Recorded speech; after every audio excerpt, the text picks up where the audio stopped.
Prime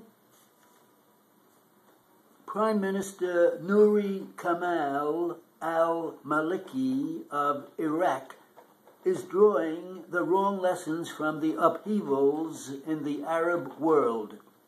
Inspired by uprisings in Tunisia and Egypt, thousands of Iraqis have taken to the streets to criticize their government's failure to combat corruption, create more jobs, or improve electricity and other services. Nearly 20 Iraqis have been killed in clashes with security forces.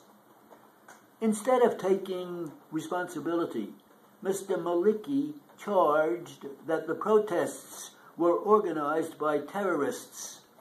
He ordered the closing of the offices of two political parties that helped lead the demonstrations. His only concessions were vows not to seek a third term in 2014 and to cut his pay in half. That was not persuasive, especially given his many recent power grabs. It has been 1 year since national elections and 3 months since Mr. Maliki and the opposition leader finally ended their destructive impasse and formed a government. Yet, Mr. Maliki has still not filled all his cabinet positions. Most notably, he has not named a defense minister or interior minister. Instead, he is personally overseeing the powerful and often abusive army and police forces. That concentration of clout is corrosive, especially to a fragile new democracy. Mr. Maliki needs to quickly appoint competent professionals to run the two institutions and let them do their jobs in a fair, impartial manner. The reported torture and other abuses by security forces must stop now. Mr. Maliki's thirst for power doesn't end there.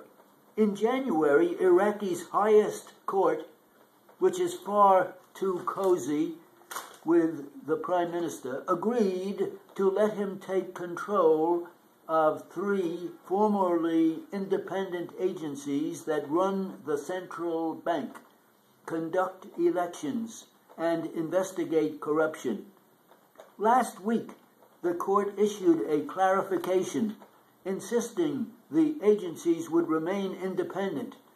We're eager to see if that proves true.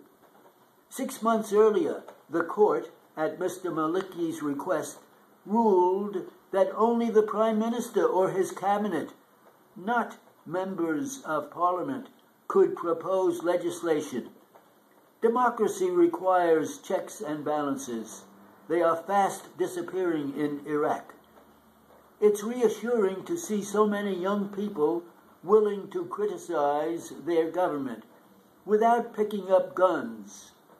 Protests have largely called for more freedom and effective government, not the political system's overthrow. As American troops prepare to withdraw in July, the United States has to keep pressing Iraqis, including with targeted aid, toward a more democratic system grounded in the rule of law. It needs to encourage other Iraqi leaders to both challenge and work with Mr. Maliki to build a more responsive government. Despite winning the most votes in the last election, Mr. Alawi, whose deal with Mr. Maliki to head a new National Strategic Policy Council appears to have fallen apart, doesn't work hard enough or spend enough time in Iraq to be an effective opposition leader. Other politicians and Parliament need to step up and play that role. After all that the Iraqi people and American soldiers have sacrificed.